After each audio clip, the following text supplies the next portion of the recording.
नमस्ते दोस्तों, आशा करता हूं आप सब अच्छे होंगे, स्वस्थ होंगे, सुरक्षित होंगे और आपकी पढ़ाई लिखाई अच्छी चल रही होगी। इसी पढ़ाई लिखाई को आगे बढ़ाने के क्रम में हम लाए हैं रोज की तरह आपके लिए important current affairs in the form of multiple choice questions, जैसा कि हमारे एग्जाम में पूछे जाते हैं। तो इस वीडियो को लास्ट तक देखिए, अच्छे से देखिए और अच्छे से समझिए और इन क्वेश्चन के पीछे छुपे हुए जो स्टार्टिंग पॉइंट्स हैं उन्हें समझिए और उन पर अपने नोट्स जरूर बनाइए। ठीक है दोस्तों, तो ये क्या करेगा, एग्जाम्स के टाइम में काफी हेल्पफुल रहेगा। तो अब शुरू करने जा रहे हैं आज का दिन with a very important quote and that says that education is the most powerful weapon you can use to change the world. Education is the most powerful weapon to change the world. मतलब शिक्षा से आप क्या समझते हैं? शिक्षा से जो आपने कुछ सीखा है, जो उसको आप इंप्लीमेंट कर सकते हो अगर रियल लाइफ में, तो क्या कर सकते हो, आप बड़ा एक चेंज ला सकते हो। ठीक है, अगर आपने सही शिक्षा ग्रहण की है, सही चीज़ों को पढ़ा है और आपकी समझ को अपने बढ़ाया, समझ को मजबूत किया है, तो आप दुनिया को पॉजिटिव वे में ले जा सकते हैं। ठीक है, जैसा कि बहुत ही फेमस व्यक्ति हैं आजकल के ज़माने में, लोग कहते हैं कि जो है तो आप पावर से बल्ब भी जलता है और पावर से करंट भी लगता है। ठीक है, आप समझ गए हो कि उन्होंने कहा है ये। तो बात यही है कि आपकी बात शिक्षा है, उसे आप सही दिशा में ले जाना है और तब क्या कर पाओगे, आप उस शिक्षा को एज ए पावर यूटिलाइज कर पाओगे और देश के लिए, अपने समाज के लिए, अपने परिवार के लिए आप अच्छा कर पाओगे। ठीक है दोस्तों, तो इसी पॉजिटिविटी के साथ स्टार्ट करने जा रहा हूं मैं आज का पहला question, which is right on the screen and it says that safeguarding key species for ecosystem restoration is a theme of which of the following important day? Safeguarding key species for ecosystem restoration निम्नलिखित में से किस महत्वपूर्ण दिन का विषय है? ठीक है दोस्तों, हमारा ऑप्शन क्या है? A world environment day 2021, world wildlife day 2022, international day of forest 2022, world animal day 2021 यानी विश्व पर्यावरण दिवस 2021, विश्व वन जीवन दिवस 2022, अंतर्राष्ट्रीय वन दिवस 2022 या विश्व पशु दिवस 2021। तो आइए जानते हैं पहले कि सही ऑप्शन क्या है दोस्तों। सही ऑप्शन दोस्तों ऑप्शन नंबर बी, विश्व वन जीवन दिवस। ठीक है, अब ये वर्ल्ड वाइल्ड लाइफ डे या विश्व वन जीवन दिवस कब मनाया जाता है? तो ये मनाया जाता है 3 मार्च को। ठीक है, और इस 3 मार्च 2022 को जो दिवस मनाया गया, उसका थीम क्या था? उसका थीम था सेफगार्डिंग की स्पीसीज फॉर इकोसिस्टम रिस्टोरेशन। आप जानते हैं इकोसिस्टम क्या होता है, यानी कि जो जीवित प्राणी है और नॉन जीवित प्राणी है, ठीक है, living beings and non living beings, biotic and abiotic components, इनके बीच का जो सामंजस्य बनता है उसे हम कहते हैं क्या? इकोसिस्टम। अगर ये सामंजस्य बिगड़ता है तो इकोसिस्टम ध्वस्त हो जाएगा और ये सबके लिए नुकसानदायक होगा। मतलब कि अगर कोई भी जीव है जिसकी कम हो रही है आयु, या जिसकी जो क्या बोलते हैं नंबर्स कम हो रहे हैं, जैसे टाइगर्स को नंबर्स कम हो रहे थे तो उसके लिए मिशन लाया गया, तो ऐसे जीवों को क्या करना है, हमें रक्षा करनी है इनकी और इन्हें कंजर्व करके रखना है, इन्हें कम नहीं होने देना है। क्यों? अगर ये कम होंगे तो इकोसिस्टम पर बुरा प्रभाव पड़ेगा। ठीक है दोस्तों, तो इस साल का थीम बहुत ही इंपॉर्टेंट है, सेफ गार्डिंग की स्पीसीज फॉर इकोसिस्टम रिस्टोरेशन। और पर्यावरण का महत्व स्टैटिक जीके या करंट अफेयर्स दोनों में काफ़ी बढ़ गया आज के दिनों में। ठीक है दोस्तों, तो ऐसे जो क्वेश्चन हैं इनके आप नोट्स जरूर बनाएं। तो वापस आते हैं वर्ल्ड वाइल्ड लाइफ डे पर। तो world wildlife day celebrate किया जाता है 3 मार्च को और इसी दिन का थीम जो है यहाँ पर दिखा हुआ है, सेफगार्डिंग की स्पीसीज फॉर इकोसिस्टम रिस्टोरेशन। ठीक है दोस्तों, तो ये दिवस कब से मनाया जा रहा है? तो ये दिवस मनाया जा रहा है आपका आफ्टर 2013 के 20 दिसंबर में जो यूएन होता है उसकी एक जनरल असेंबली की मीटिंग हुई और उसके बाद डिसाइड किया गया कि 3 मार्च को हर साल हम ये वर्ल्ड वाइल्ड लाइफ डे मनाएंगे। ठीक है दोस्तों, तो इसी के साथ बढ़ते हैं अपने अगले प्रश्न के ऊपर। अगला प्रश्न question number 2 which is right on the screen and it says that where have archaeologists recently discovered a Neolithic place of worship? पुरातत्वविदों ने हाल ही में एक नवपाषाणकालीन पूजा स्थल की खोज कहां की है? हमारे ऑप्शन है ए जॉर्डन, बी सीरिया, सी इराक या डी इजराइल। ये चारों आसपास में ही हैं, पड़ोसी देश है चारों। तो पहले जान लेते हैं इसका सही उत्तर क्या है। इसका सही उत्तर है ए जॉर्डन। तो जॉर्डन में क्या हुआ है, नवपाषाणकालीन पूजा स्थल की खोज की गई है। मतलब नवपाषाण काल में, नवपाषाण काल लगभग हो गया आज से करीब 8000 9000 या उससे भी पहले की बात, यानी कि ईसा पूर्व 6000 से 9000 रफली एस्टिमेट है। क्या है? BC 6000 to 9000। ठीक है, इसके बीच का जनरली जो टाइम है वो नवपाषाण काल होता है। इसके बाद जो है वो अन्य सभ्यताएं डेवलप होने लगी धीरे धीरे, लाइक ब्रॉन्ज एज सिविलाइजेशन या आयरन एज सिविलाइजेशन इसके बाद आने लगे। ठीक है, तो उससे पहले क्या होता था, जो टूल्स होते थे उस समय वो पत्थर के होते थे। और न्यूलिथिक मतलब हुआ कि ये जो पुराने जो प्रीलिथिक एज थे या मेजोलिथिक थे उनसे कुछ डेवलप्ड थे। ठीक है, नियोलिथिक जो लोग थे वो एग्रीकल्चर भी करना शुरू कर चुके थे, वो उनकी पॉटरी पे काम काफ़ी अच्छे रहते थे जिसके अवशेष मिलते रहते हैं कहीं कहीं। तो ये जो भी इंपॉर्टेंट खोज हुई कि वहाँ पे उन्होंने एक पूजा स्थल खोजा जॉर्डन में कि जहाँ पे वहाँ पे लोग एक कुछ पूजा अनुष्ठान करते होंगे और अपने भगवान को याद करते होंगे, अपने कुछ कल्चर को फॉलो करते होंगे। तो ऐसा एक जगह मिला है, कहाँ मिला है? जॉर्डन में। तो ये किन्होंने खोजा? ये फ्रांस और जॉर्डन के कुछ आर्कोलॉजिस्ट ने खोजा है। फ्रांस और जॉर्डन के कुछ आर्कोलॉजिस्ट ने इस जगह को खोजा है, ठीक है। तो इसी के साथ बढ़ते हैं हम अपने अगले प्रश्न के ऊपर। अगला प्रश्न रहा question number 3 which is right on the screen and it says that which aircraft will participate for the first time in the air exercise वायु शक्ति 2022 to be held in Jaisalmer. Jaisalmer में होने वाले वायु अभ्यास वायु शक्ति 2022 में पहली बार कौन सा विमान भाग लेगा? हमारा ऑप्शन क्या क्या है? पहला ऑप्शन है ए तेजस, दूसरा ऑप्शन है बी मिराज 2000, तीसरा ऑप्शन है सी राफेल या चौथा ऑप्शन है डी जगुआर। तो पहले जान लेते हैं सही उत्तर क्या होगा दोस्तों। सही उत्तर होगा ऑप्शन नंबर सी राफेल। तो राफेल विमान काफी चर्चा में रहा था पिछले दिनों राफेल डील को लेके, और राफेल डील भारत सरकार ने किस फ्रेंच कंपनी के साथ की है ये आपको कमेंट सेक्शन में लिखना है, ठीक है दोस्तों। तो वापस आते हैं इस क्वेश्चन पे। वायु शक्ति 2022, ठीक है, ये जो है पहले होता था दिल्ली में। कब से? 1953 से कंडक्ट कराया जा रहा है और पहले होता था दिल्ली में। दिल्ली में कहाँ होता था दोस्तों? ये भी इंपॉर्टेंट आपके लिए जानना। ये दिल्ली में होता था तिलपट रेंज में। कहाँ पे होता था? तिलपट रेंज में, ठीक है, तिलपट रेंज दिल्ली में। और यहाँ पे ये अभ्यास होता था और 1989 के बाद जो है ये अभ्यास वापस से मतलब पोखरण में होता है, जहाँ पे अभी से लगातार हो रहा है। हर 3 साल के बाद ये अभ्यास होता है और लास्ट टाइम ये हुआ था सन 2019 में। तो ये इन्फॉर्मेशन काफ़ी इंपॉर्टेंट है। और इस साल जो है भारत के 148 एयरक्राफ्ट इसमें भाग लेंगे और राफेल पहली बार भाग लेगा, जैसा कि इस क्वेश्चन में दिया हुआ है, ठीक है दोस्तों। तो इसी के साथ बढ़ते हैं अपने अगले प्रश्न के ऊपर। अगला प्रश्न है क्वेश्चन नंबर 4 और जो कि कहता है कि according to the latest edition of Knight Frank's the wealth report 2022, what is the position of India in terms of highest numbers of billionaires globally in 2021? Knight Frank के द वेल्थ रिपोर्ट 2022 के नवीनतम संस्करण के अनुसार 2021 में विश्व स्तर पर अरबपतियों की सबसे अधिक संख्या के मामले में भारत किस स्थान पर है? ऑप्शन देख लेते हैं। पहला ऑप्शन है ए 1, दूसरा ऑप्शन है बी 2, तीसरा ऑप्शन है सी 3, चौथा ऑप्शन है डी 4, ठीक है दोस्तों। तो पहले जानेंगे सही उत्तर है क्या। सही उत्तर है ऑप्शन नंबर 3, यानी कि भारत का जो इसमें रैंक है वो तीसरा है, ठीक है। यानी कि अगर आप देखो कि किस देश में कितने बिलियनियर्स हैं तो इसमें भारत का रैंक तीसरा है। पहला स्थान पर कौन है? पहला स्थान पर है यूएसए, ठीक है। दूसरे स्थान पर कौन है? दूसरे स्थान पर है चाइना और तीसरे स्थान पर है हमारा प्यारा भारत, ठीक है। India is at 3rd place the number of billionaires, ठीक है।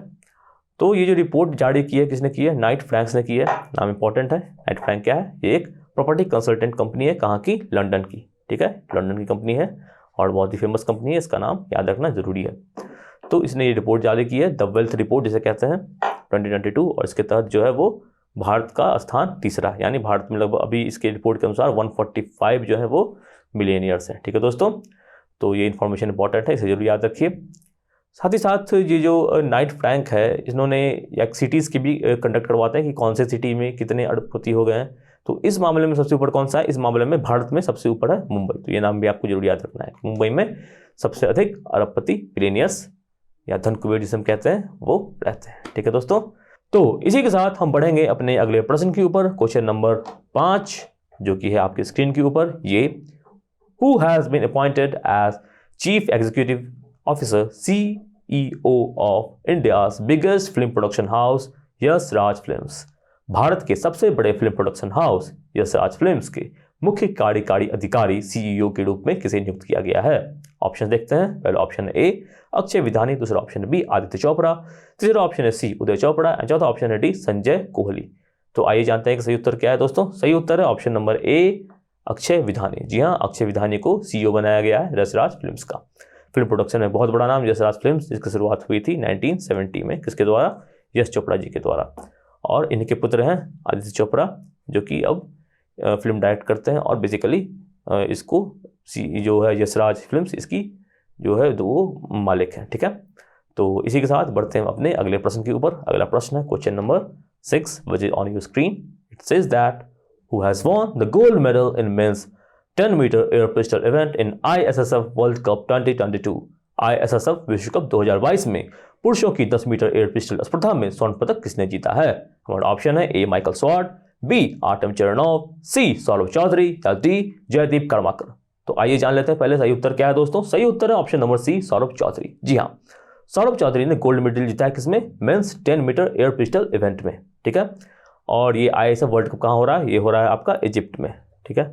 और इन्होंने इस इवेंट में भारत का खाता खोला, यानी कि भारत की तरफ से स्वर्ण पदक जीतने वाले सौरभ चौधरी पहले व्यक्ति बने हैं इस इवेंट में, इस वर्ल्ड कप 2022 में, ठीक है दोस्तों।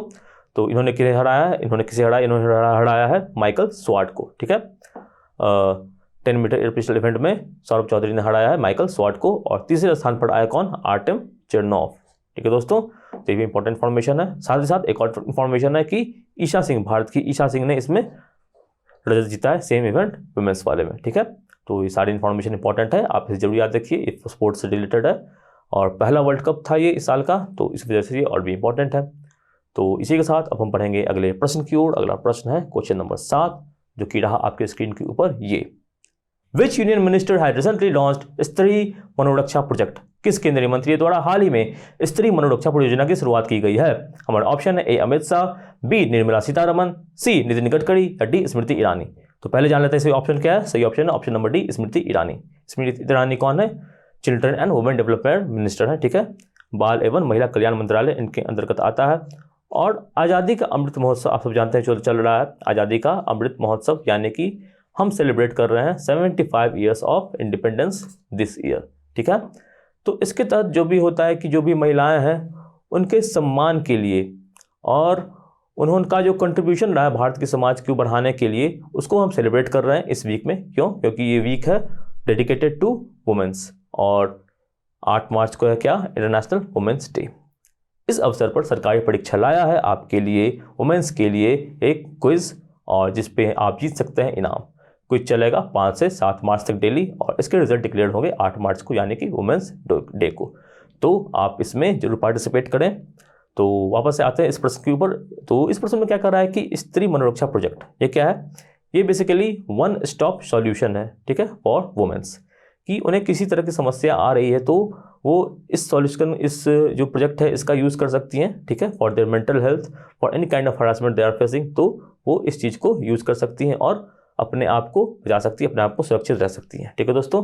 तो बहुत ही इंपॉर्टेंट परियोजना है, इसके बारे में आपको जरूर पढ़ना चाहिए। आप कमेंट सेक्शन में लिख के बताएं कि ये परियोजना किस संस्थान के साथ मिलकर मनाया जा रहा है, ठीक है दोस्तों।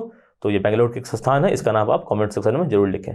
तो इसी के साथ हम बढ़ेंगे अपने अगले प्रश्न के ऊपर। अगला प्रश्न है क्वेश्चन नंबर 8। क्वेश्चन नंबर 8 क्या कहता है, who has authored a new book the millennial yogi. The millennial yogi नामक एक पुस्तक है, किसने लिखी है, ठीक है। हमारा ऑप्शन है A Deepam Chatterjee, B Laxman K Behera, C major general Mrinal Suman, चौथा ऑप्शन है डी सुमित कुशाल। तो आइए जान लेते हैं सही उत्तर क्या है दोस्तों। सही उत्तर है ऑप्शन ए दीपम चटर्जी, ठीक है। ये रिटायर्ड आर्मी ऑफिसर हैं और इन्होंने ये बुक लिखी है द मिलेनियल योगी, ठीक है।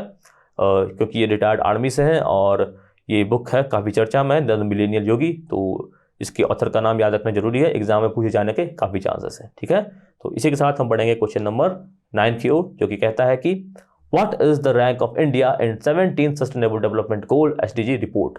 17वीं सतत विकास लक्ष्य SDG सूचकांक में भारत का स्थान क्या है। पहला ऑप्शन है ए 117 117, दूसरा ऑप्शन है बी 118, तीसरा है 119, चौथा है 120। पहले जान लेते हैं सही उत्तर क्या है। सही उत्तर है 120। तो SDGs क्या होते हैं, सस्टेनेबल डेवलपमेंट गोल्स क्या होते हैं। तो ये गोल्स 2015 में सेट किए गए थे, ठीक है। किस संस्थान के द्वारा किए गए थे ये आप जरूर पढ़िए और कमेंट सेक्शन में लिखिए। तो ये SDG गोल्स 17 ये बेसिकली इस तरह के, जैसे जीरो हंगर एक गोल है, ठीक है, और एजुकेशन फॉर ऑल, इस तरह के गोल्स हैं, जिसके तहत क्या होता है कि विश्व में जो स्टैंडर्ड है उसे थोड़ा सा बढ़ाएं, ठीक है, और उसे सस्टेनेबल मॉडल पे ले जाएं। मतलब जो भी अभी हो रहा है वो जो हमारे रिसोर्सेज वो आगे के लिए भी लंबे समय तक के लिए बचा रहे और सबके लिए एसेसिबल है, मतलब हर कोई उन रिसोर्सेज का फायदा उठा सके, ठीक है। तो इसी के तहत 17 SDG गोल सेटअप किए गए हैं और जिसमें भारत का रैंकिंग जो है इस वर्ष गिरी है, 120 हो गई है, ठीक है। पिछले वर्ष ये थी 117 और ये गिर गई है 120।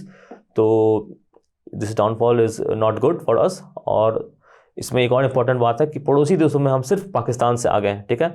बांग्लादेश की रैंक, नेपाल की रैंक, श्रीलंका की रैंक, भूटान की रैंक हमसे काफ़ी अच्छी है। भूटान की रैंक तो काफ़ी अच्छी 75 है, ठीक है।